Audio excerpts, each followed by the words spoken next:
Las consecuencias de no seguir las instrucciones de Dios fue lamentable para la familia del sumo sacerdote Aarón. Nadab y Abiú murieron consumidos por el fuego que salió de la presencia de Dios. El fuego de Dios puede ser para vida o puede ser para muerte.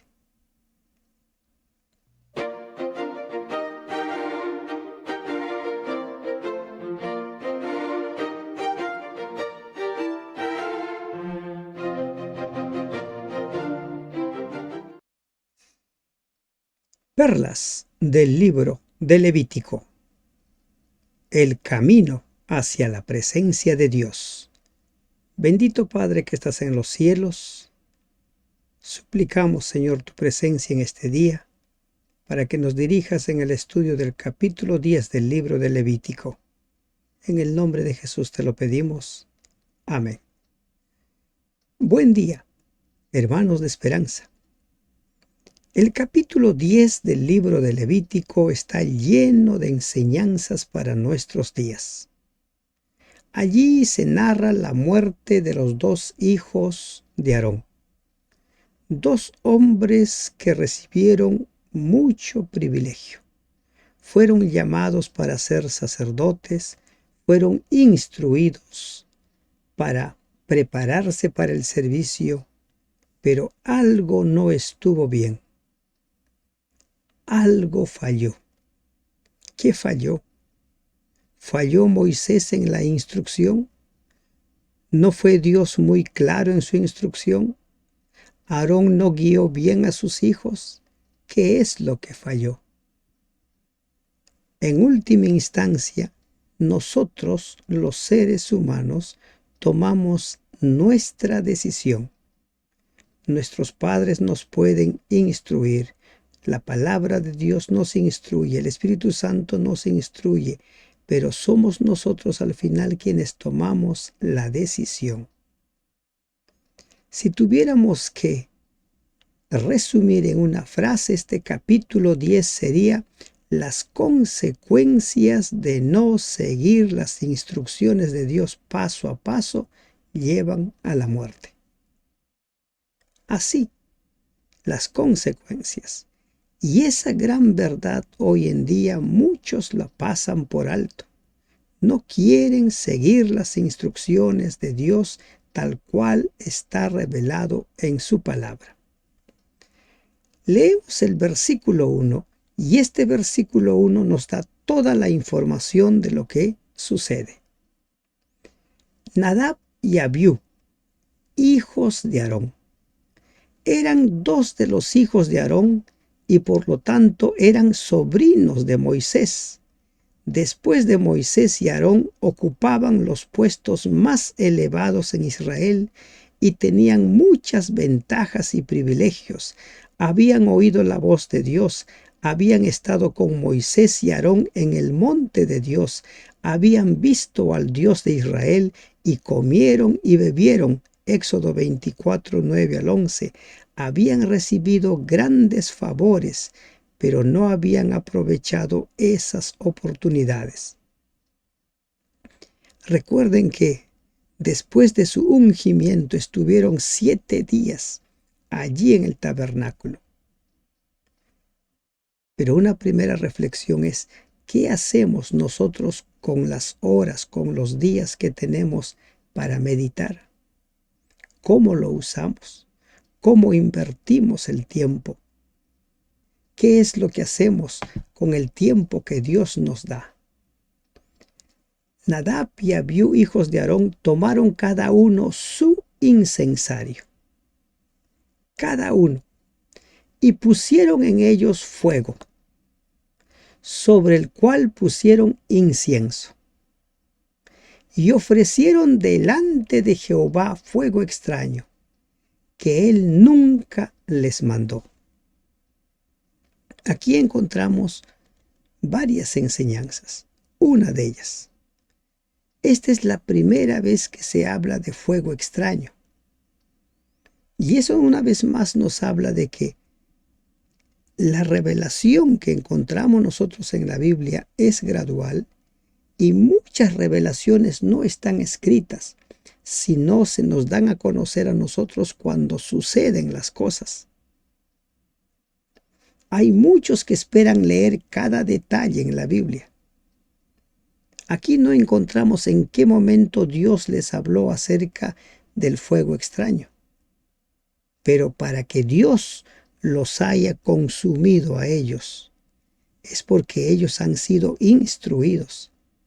Dios no juzga a nadie sin haberle revelado su luz. Dice el libro de Romanos 2 que todos seremos juzgados por la luz que tenemos. Y entonces ellos se presentan ante el Señor y llevan fuego extraño, fuego común. No había sido tomado del altar de los holocaustos, fuego que Dios mismo había encendido y que era por lo tanto sagrado. Recuerden en el último versículo del capítulo 9, Dios enciende el altar del sacrificio. Y ese fuego nunca debía apagarse. Y además, ellos ingresaron, dice, con sus incensarios. ¿Qué es el fuego extraño para nuestros días? ¿Qué es extraño? ¿Qué no es extraño? ¿Cómo distinguimos nosotros entre lo que es extraño y lo que es común? ¿Tenemos esa capacidad de discernir entre lo extraño y lo común? Los tiempos en que vivimos se torna cada vez más difícil diferenciar entre lo que es sagrado y no es sagrado. Lo que está dedicado a Dios y lo que no está dedicado a Dios. Todo se ha relativizado, todo se ha secularizado. Y ahí tenemos nosotros un trabajo que hacer. Necesitamos empezar a sensibilizar nuestra conciencia, a sensibilizar nuestros saberes con la guía del Espíritu Santo para volver a aprender a tener claro qué es extraño y qué no es extraño. La historia de Nadab y Abiú debe darnos muchas lecciones y una de ellas debe ser el desafío de tener claro qué es sagrado y qué no es sagrado. Dios no ha cambiado. Dios sigue siendo santo. No ha cambiado. En el libro de Sofonías capítulo 8 se nos habla de un tema sobre también lo extraño. En la versión Reina Valera dice los vestidos extranjeros. En la versión Dios habla hoy dice, en el día del sacrificio, dice el Señor, castigaré a los jefes y a los hijos del rey y a todos cuanto visten ropas extrañas.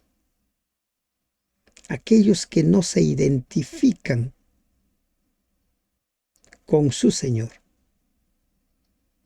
Lo extraño.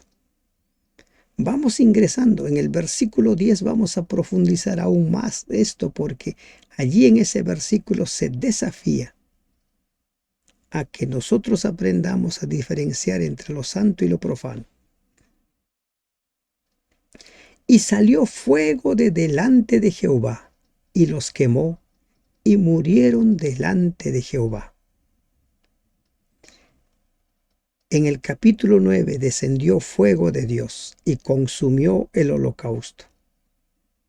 De la presencia de Dios ha fluido fuego. Hemos visto, por ejemplo, esa misma experiencia en la experiencia que tuvo el profeta Elías. Fuego. El fuego que sale de la presencia de Dios puede ser para vida, puede purificar, puede limpiar o también puede quitar la vida, como sucedió con Nadab y Abiú. Otra perla. Cada uno de nosotros va a ser juzgado por la luz que tiene.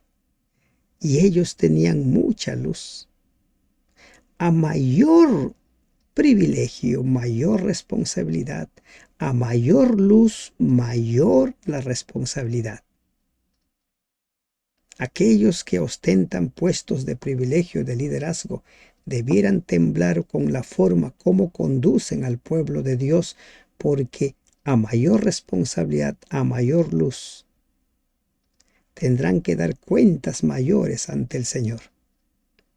El efecto producido en el pueblo reunido para la oración debe haber sido profundo. Unos pocos meses antes, Israel había visto la gran manifestación del poder de Dios al pronunciar la ley. Luego apostató adorando al becerro de oro. Dios había estado a punto de desheredarlo, pero por los ruegos de Moisés había sido restaurado. Había construido el tabernáculo que había sido aceptado. Dios había demostrado su agrado por el espíritu de devoción que representaba el santuario al mandar fuego para consumir el sacrificio. Y ahora, a la hora del sacrificio vespertino, cuando el pueblo se hallaba reunido, sucedió lo improvisto. 2 de los hijos de Aarón estaban muertos. El gozo se tornó en pesar y perplejidad. ¿Los habría abandonado Dios? ¿Qué significaba esa tragedia? Murieron. Versículo 3 dice: Entonces dijo Moisés a Aarón: Esto es lo que habló Jehová, diciendo: En los que a mí se acercan me santificaré, y en presencia de todo el pueblo seré glorificado. Y Aarón calló. En los que a mí se acercan me santificaré. ¿Se da cuenta usted del contenido de este mensaje? Dios había dicho en Éxodo 19:22 que cada uno debía santificarse para presentarse ante el Señor. Dios los ha llamado en el mismo capítulo 19 de Éxodo un linaje escogido, una nación santa, real sacerdocio. Y ahora dicen: los que a mí se acercan me santificaré. Tu presencia ante Dios santifica el nombre de Dios. Tu presencia ante Dios hace que los demás adoren a Dios, o hace que la fe de los demás se livianice. ¿Cuál es tu influencia ante los demás? Y la influencia de estos 2 hombres lamentablemente fue terrible, y pagaron con su vida. El carácter dócil e indulgente de Aarón constituía la raíz del problema. Debe haber tenido remordimientos de conciencia al pensar que su propia debilidad de tan solo unos meses atrás trajo como consecuencia esto. Es que lamentablemente la mayor prédica que nosotros tenemos es el ejemplo. Nosotros podemos ya haber corregido nuestros errores, podemos habernos arrepentido de nuestros pecados, pero el ejemplo que hemos dejado y lo que han visto los nuestros, lamentablemente algunos o muchos lo siguen y lo consideran como una norma válida. Puede haber sido esa influencia. Aarón cayó. Y la pregunta es: ¿por qué un castigo tan fuerte? ¿Era esta una demostración de la seriedad de la responsabilidad de la misión? Desobedecer a Dios siempre es una cosa grave. La respuesta de Dios que se da en este versículo 3 indica esta seriedad. Cuando se acerca a Jehová debe tomar en serio sus leyes, su palabra. Es una lección que hemos olvidado hoy en día. Lamentablemente, ¿cuántas veces llegamos a la presencia de Dios de una manera que no es digna de nuestro Dios? Salió fuego de la presencia. Fuego. Lo mismo que dice el capítulo 9, versículo 24. Cuando viene la aprobación de Dios, el fuego de Jehová puede representar bendición o castigo. Y llamó Moisés a Misael y a Elzafán, hijos de Uziel, tío de Aarón, y les dijo: acercaos y sacad a vuestros hermanos de delante del santuario, fuera del campamento. Y ellos se acercaron y los sacaron con sus túnicas fuera del campamento, como dijo Moisés. Retirados. Sus cuerpos fueron retirados por los primos, por los familiares, que también eran levitas. Recuerden que de la tribu de Leví, todos se constituyeron en funcionarios del santuario. Y Moisés les da la indicación que retiren el cuerpo. El haber ofrecido fuego extraño acarrió que Nadab y Abiú murieran, porque lamentablemente no cumplieron con los mandatos de Dios. El fuego extraño, estimados hermanos, estimadas hermanas, indica un fuego no aprobado por Dios. Cualquier cosa no aprobada por Dios es extraña para el cristiano. No solamente usaron fuego extraño común, sino que tomaron incluso prerrogativas que no les correspondían. ¿Qué estaba pasando? ¿Por qué hicieron lo que hicieron? Podríamos especular muchas cosas, pero no estamos en la mente de ellos. ¿Qué les llevó a tomar esa decisión? Y recuerden cuántas veces hemos venido leyendo hasta aquí que todo se hizo conforme a lo que Jehová mandó a Moisés, como Jehová había mandado. En los versículos 6 y 7 nos encontramos con una prohibición. La prohibición de duelo a Aarón. Y aquí viene la pregunta: ¿es Dios un Dios insensible?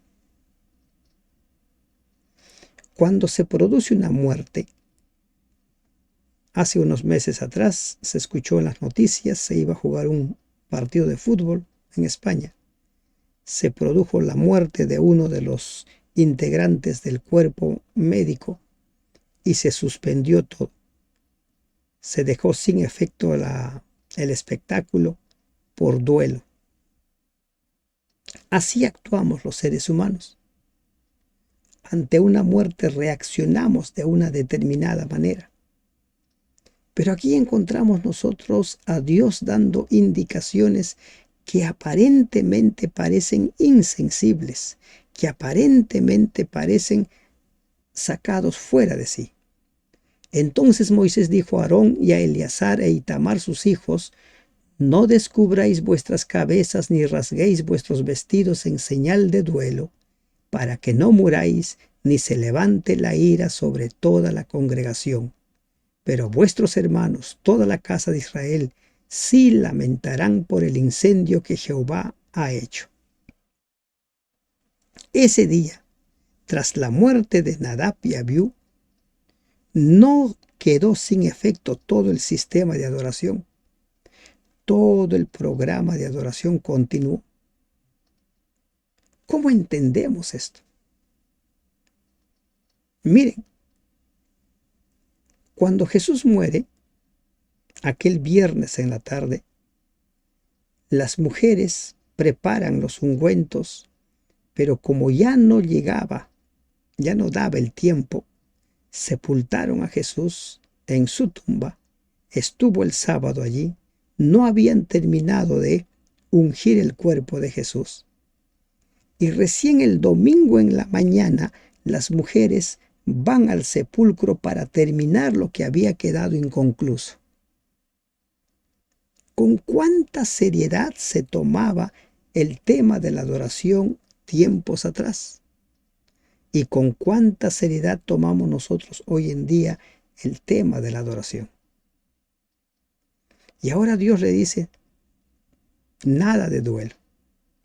Era la costumbre rasgarse la ropa cuando se sentía gran tristeza. Esto se hacía rasgando la parte superior delantera de las vestiduras, para exponer, por así decirlo, la tristeza del corazón. Aarón y los hijos que le quedaban no debían hacer esto, pues de esa manera parecerían estar mostrando desagrado por los juicios de Dios.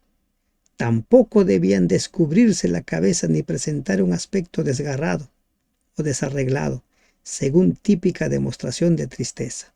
Dios había juzgado. ¿Se imaginan cuánto habrá costado aceptar a Abraham en ese momento el juicio de Dios? Muchos pueden considerar duro ese juicio, pero esa es una advertencia para ti y para mí. Ante la presencia de Dios hemos de estar con reverencia, con temor y temblor, como dice su palabra. Ni saldréis de la puerta del tabernáculo de reunión, porque moriréis, por cuanto el aceite de la unción de Jehová está sobre vosotros. Y ellos hicieron conforme al dicho de Moisés. Con gran pesar en el corazón, Aarón y sus 2 hermanos continuaron serenamente con el ritual del sacrificio vespertino y ofreció el incienso. Ni en palabra ni en gesto reveló su tristeza cuando el pueblo lo vio realizar su ministerio con calma y sin perturbación. Esa fue la orden de Dios. La adoración debía continuar, la ministración debía continuar. ¿Cuál es el mensaje aquí? ¿Por qué se debía continuar la ministración? ¿Por qué se debía continuar con el sacrificio? ¿Por qué se debía continuar con la comida de la carne de los animales ofrecidos? ¿Por qué? Si había duelo, había 2 personas que habían muerto. Si bien podemos llamarlos de lo que usted quiera llamarlo, negligencia o apóstatas, lo que usted quiera, murieron 2. ¿Saben por qué debía continuarse? Porque todo lo que se hace en el santuario es símbolo de lo que sucede en el santuario celestial. Hoy día muchas personas están muriendo. Muchos están muriendo por claro desafío, rebeldía a Dios o por cualquier otro motivo, pero el ministerio intercesor de Jesús continúa. El ministerio intercesor de Jesús no queda suspendido porque murió alguien. Por el contrario, ese ministerio es continuo. Todo lo que sucedía en el santuario terrenal es símbolo del santuario celestial. Todo. Cada una de las cosas. Y esa es la razón por la cual debía continuar la ministración. Es el símbolo de lo que sucede hoy en día en el santuario celestial. En los versículos 8 al 11 se hace la prohibición de consumir licor. Y Jehová habló a Aarón diciendo: Tú y tus hijos contigo, no beberéis vino ni sidra cuando entréis en el tabernáculo de reunión, para que no muráis. Estatuto perpetuo será para vuestras generaciones.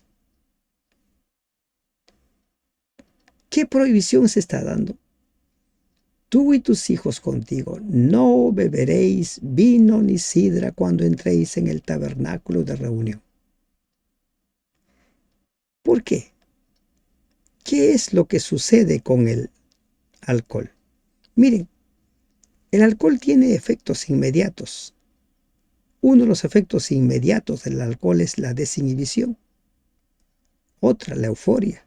Otra, la relajación. Seguido de dificultades para hablar, coordinar movimientos, perder la noción de las cosas.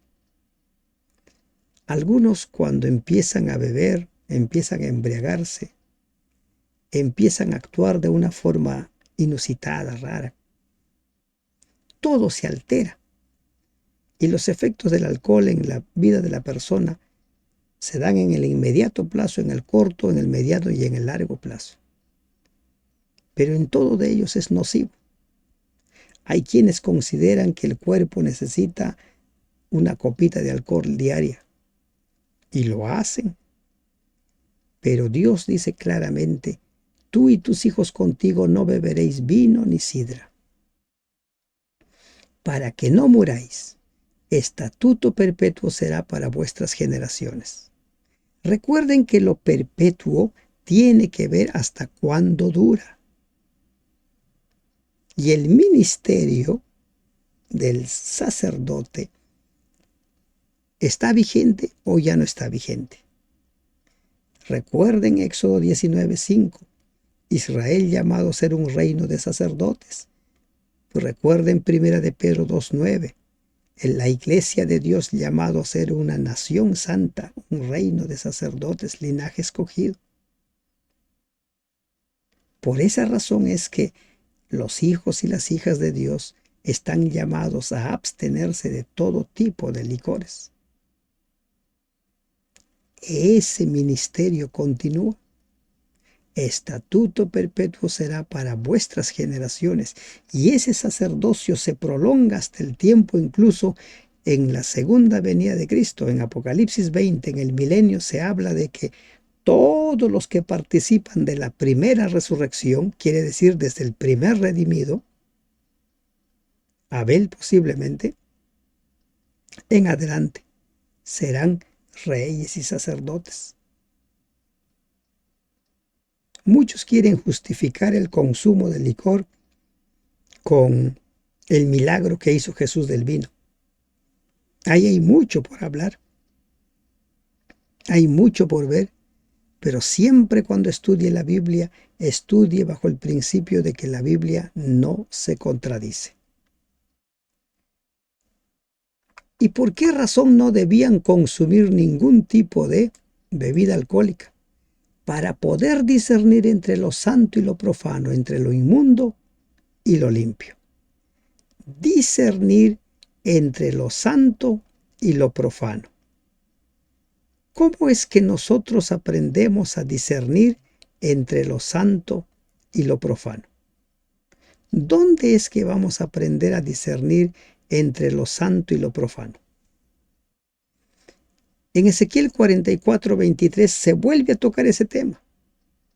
Dios instruye a los sacerdotes a enseñar al pueblo a discernir entre lo santo y lo profano, entre lo limpio y lo inmundo, para que puedan vivir de acuerdo a sus mandamientos.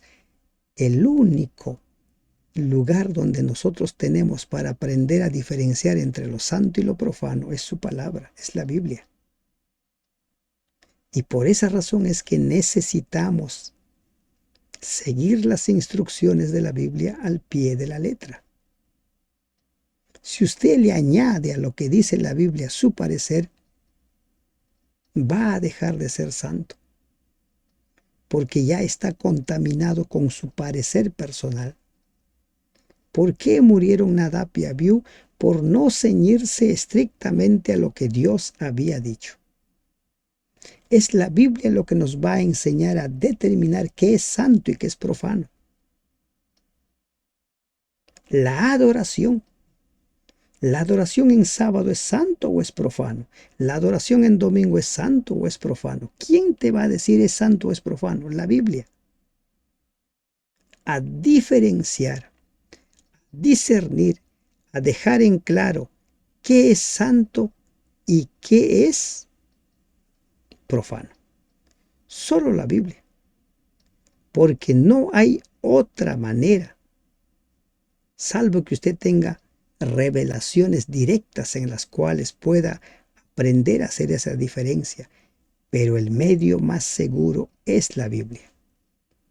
Y para enseñar a los hijos de Israel todos los estatutos que Jehová les ha dicho por medio de Moisés. Debían abstenerse, debían consagrarse, y su misión era enseñar la palabra de Dios. Y esa es la misma misión de la iglesia hoy en día, enseñar. Los sacerdotes eran maestros, por lo tanto debían instruir al pueblo en los estatutos y caminos de Dios. ¿Cómo podrían hacer eso si ellos mismos eran incapaces de discernir la diferencia entre el bien y el mal? La iglesia ha sido llamada para lo mismo, para instruir, para discernir.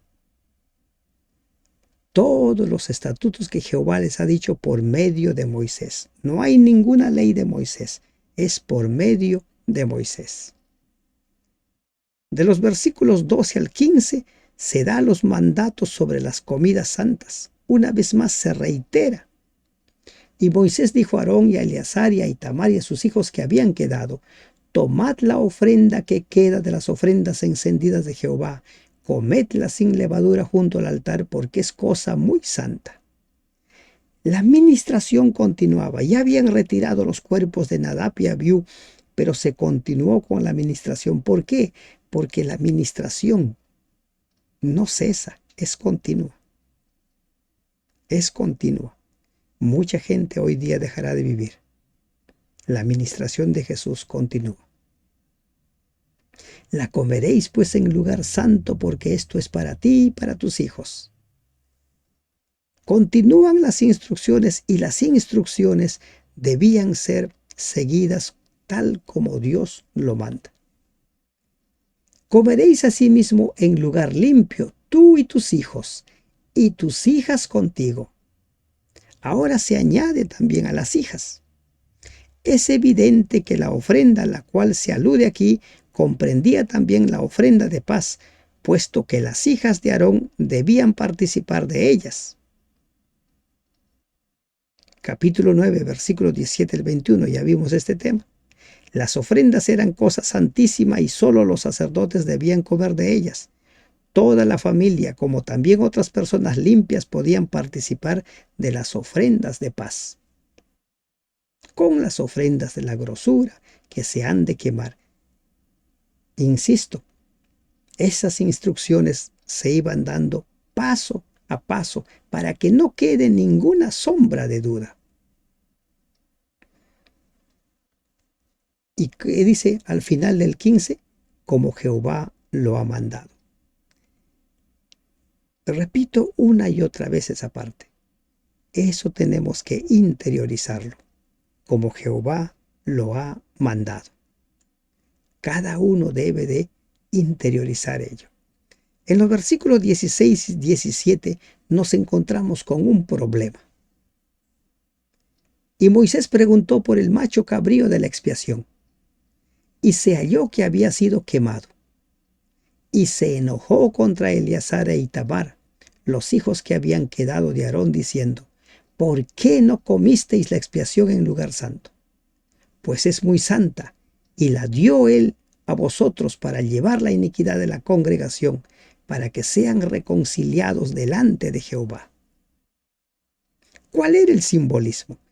El comer la carne del animal sacrificado para expiación implicaba que los pecados del pueblo les eran transferidos. Los pecados del pueblo quedaban limpios. Esa era la figura. Pero aquí sucede que en lugar de comerlo, lo quemaron. Moisés todavía tenía el mando y debía vigilar para que se hiciese todo como Dios lo había mandado. Al no comer de la carne, Aarón no había cargado con los pecados del pueblo. No podía hacer expiación por los pecados del pueblo. Y Moisés se enojó. Ese día sí que estuvo bien movido, ¿se dan cuenta?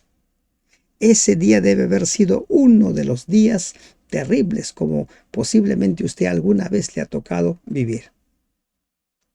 Mueren los parientes, no se cumple con el trabajo, las cosas no salen como debe ser. Y Moisés se enojó.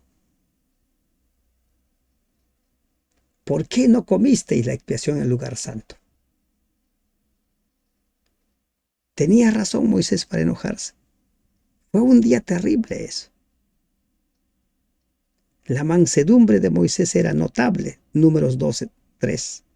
Pero él también tuvo momentos de santa indignación.